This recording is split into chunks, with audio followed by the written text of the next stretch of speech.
Somos Familia de Dios, espacio de reflexión para promover la alegría del amor en las familias. Familia, somos una familia, familia de Dios, ay qué alegría.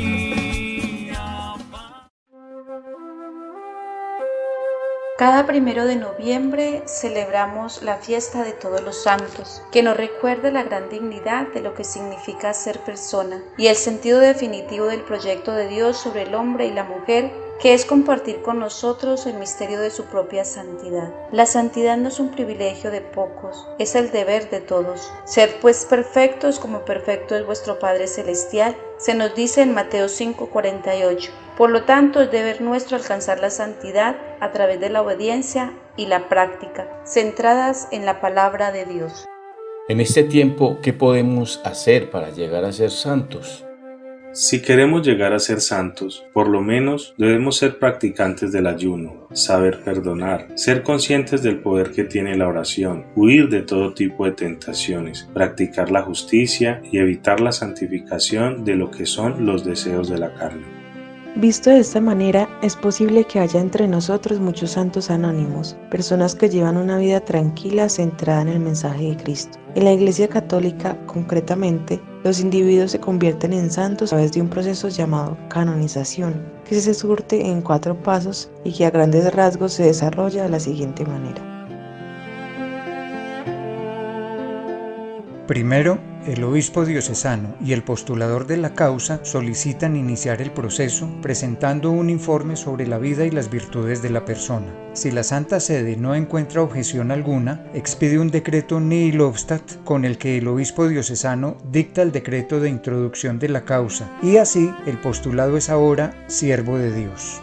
Como segundo paso, un tribunal designado por el obispo recibe los testimonios de las personas que conocieron al siervo de Dios. Luego, una comisión de censores analiza los escritos que haya dejado el siervo de Dios y se elabora el documento denominado positio o positivo, en el que se incluyen los principales aspectos de la vida, virtudes y escritos del siervo de Dios. Este positio debe ser analizado por una comisión de teólogos para que finalmente el Santo Padre dicte el decreto de heroicidad de virtudes en el que quien era siervo de Dios pase a ser considerado venerable.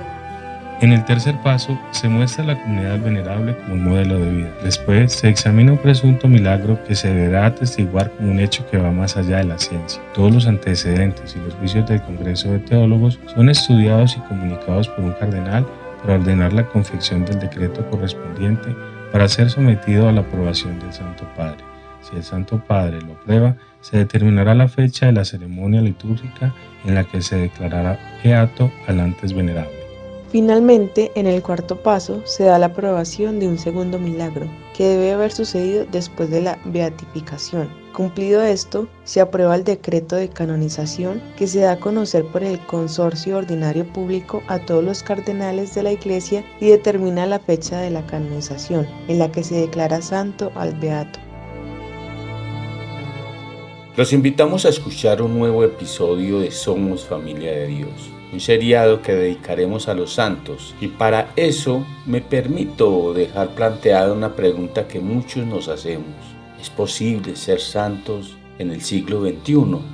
Hablar de santidad es quizás un hecho que en la actualidad parezca ajeno a nuestra realidad. Sean santos como yo soy santo, nos dice el libro de Levítico, refiriéndose a Dios, y pareciera que ser santo corresponde solo a Dios, pero no es así. Es de saber que la santidad viene de Él, pero la santidad es un llamado universal al hombre que trasiega en su diario devenir por alcanzar la salvación, que sin duda es la misma santidad. La santidad es el adorno de tu casa, nos dice el Salmo 92. Esto quiere decir que la santidad es Dios mismo, que entra en nuestra vida, transformando al hombre que se quiere dejar moldear por Él y llevándolo a perfeccionarse de tal manera que sea uno con el uno. En el Nuevo Testamento, San Pablo nos habla de algo más directo a nuestra propia persona. El capítulo 12 de la Carta a los Romanos, versículos 1 y 2, nos dice: Les ruego pues, hermanos, por la misericordia de Dios, a que ofrezcan su propia persona como un sacrificio vivo y santo, capaz de agradarle.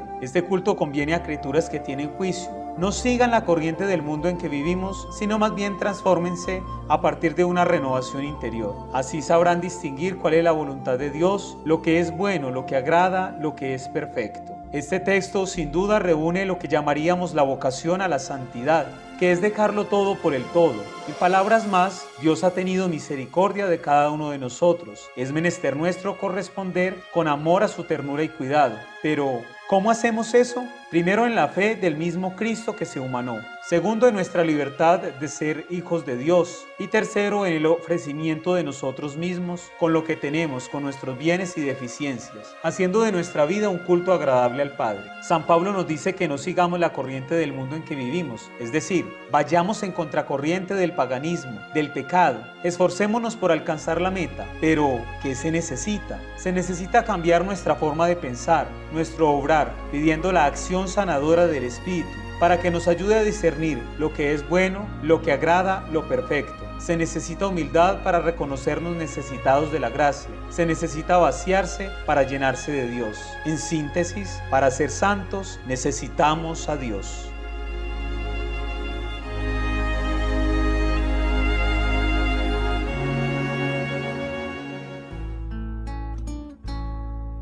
Así termina este episodio de Somos Familia de Dios, buscando que cada persona descubra cómo hacer presente a Jesucristo en su vida familiar.